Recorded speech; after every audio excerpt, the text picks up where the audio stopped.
Welcome to Pre-Calculus. Today we will investigate power functions, focusing on graphing and analyzing for domain, range, and symmetry. We'll take a look at 4 examples. Our first example is the function f of x equals 1/2 times x to the power of 4.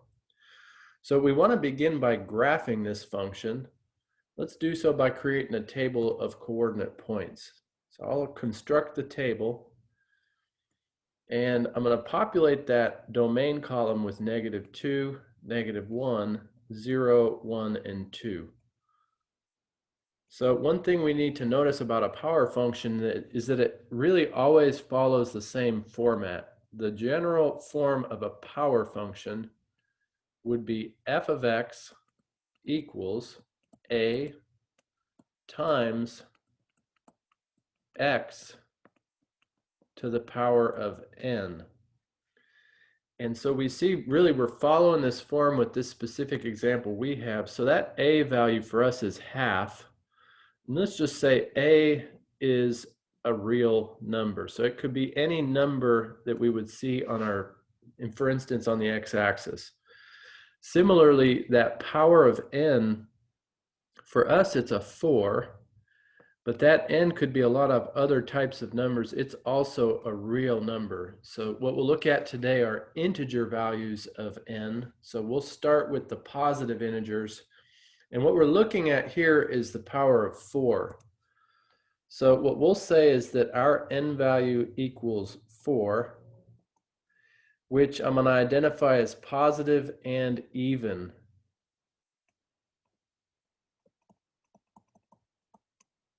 Well, we'll use that to help us predict what this graph will look like. And really, it's the same prediction we make with polynomials generally. If I've got a power that's positive and even, the degree is even, so I'm going to consider that this graph has both arms opening upward. Again, that's a prediction based on the power of 4. That's an even number. Well, let's confirm that with our table. So I'm going to place here f of x equals specifically 1/2 x to the power of 4. And we can calculate for the power functions just by crunching the numbers manually. So I'm going to substitute -2 for x. So it's half times 1 over -2 to the power of 4. Make sure I write that correctly. That second part's not in a fraction. Let me make sure I record that correct. So I think that's correct now. So that would reduce to 1/2 times, in parentheses, -2 times itself 4 times. And we can pair those up to see the product easier. -2 times -2 is +4. I got 2 pairs of those. So that's 4 times 4 is 16, and then times half is 8. Let's calculate for -1. So one thing I can see, because this power is even, the sign of that product, even if it's a negative number, is going to be positive. So as I look at this one at -1, I see that whole product there is going to be +1. Half times 1 is 0.5. One key characteristic of power functions as I approach x value of 0 here is that they do go through the origin. We can see that algebraically. 0 to the power of 4, 0 times 0 times 0 times 0 is 0, times half is still 0. They go through the origin. Another quality is that they will show some kind of symmetry. So as I approach +1, I will expect to either see an output of half or -half to match what we found when x was -1. Let's see what we get. So I'm going to put +1 to the power of 4. So that's going to be a positive sign. 1 times 1 times 1 times 1 is 1, times half is 0.5. So I'm seeing an identical output. The signs are the same on those halves. And then half times 2 to the power of 4. Again, 2 to the power of 4 is +16. Half of that is 8. And that confirms that symmetry. Well, let's graph our function, see if we were right on our prediction of arms up.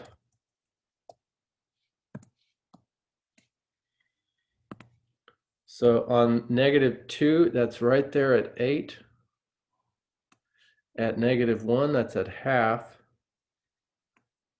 Characteristic of power functions, they pass through the origin, and then here I have 1/2 and 2/8. And I'm going to graph that function. So just checking my initial prediction that this function has both arms traveling to positive infinity, I can confirm that now with the graph.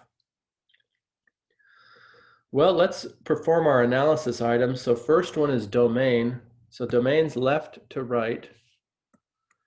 And what I'm looking for is what's happening to the function on the extreme left and the extreme right. So I'm going to look at these arrows, and I see that on the left here, predominant travel is up, but it's also drifting left. So I'm going to say domains from -infinity. And then to decide on the right-hand extreme, I'm going to go to that right arrow that's mostly pointing up, but it is drifting to the right as it goes up. So as it drifts, it's tending towards positive infinity. All real numbers. For our range, remember range is a description of the y values of the function. So I'll start from the lower part of the graph to the upper part. Since this is an even degree function though, I see that it has, in this case, an absolute minimum. So where I see that in the table is at the origin. So I'm going to start my range not with -infinity, but in this case with the y value of 0. And I'll put a bracket because the graph actually contains the y value of 0. And that's the one we highlighted here in the table. At the upper side of the graph, I see that both of the arrows are pointing up like we predicted. So that would tell me that the range proceeds to positive infinity. It climbs up forever. Our last analysis item here is symmetry. So recall the way that we decide about symmetry is by plugging in a -x into the function. So we're going to plug in f at -x. And I want to just check to see, does that come out positive or negative on the function side of stuff? So I'm going to take the function rule 1/2 times x to the power of 4, but I'm going to put in -x. And what we're going to see is that that -x multiplied times itself 4 times has an even number of negative signs. And so that's going to cancel out the negative, make it positive x to the power of 4. And so the final output here is going to be 1/2 x to the power of 4. And notice the sign there is positive. When I compare that to my original, which is just plain old f of x, it's exactly the same, because the original function is positive 1/2 x to the power of 4. So for my symmetry, what I'll say is that, and this is our statement, f at -x, which is what we calculated first, equals the original function f at x. So this has to have even symmetry. Notice that our even symmetry matches our even degree. Remember at the beginning we said it was an even degree function. So there is a connection there between the degree, which is the power, and the symmetry, which in this case is even symmetry. Let's take a look at a second example. So that one had an even degree, and it was positive leading coefficient. On our second example, 5x to the power of 5, what I notice is that has an odd degree. My degree for this power function is degree 5. So if that's an odd degree with if I look at the sign on the leading coefficient, so that is a 5, so that is a positive leading coefficient. The prediction that I would make, if I consider the two possibilities for an odd degree, it could have the left arm down, the right arm up, or it could have left arm up, right arm down. So if that's the two possibilities if it's an odd degree. Because I've got a positive leading coefficient here, I can make the call that this is going to be left arm down, right arm up. So as I think about that, what it tells me is that the domain and the range will both be all real numbers. So I don't know exactly what that graph looks like. Something like that, though, in terms of the extremes, the left and the right. Well, let's find out by creating our table. We use the same -2, -1, 0, 1, and 2 for our domain, and we'll fill in our f of x column with the rule 5x to the power of 5.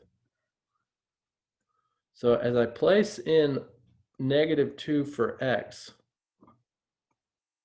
as I expand that, what's different here is the number of negative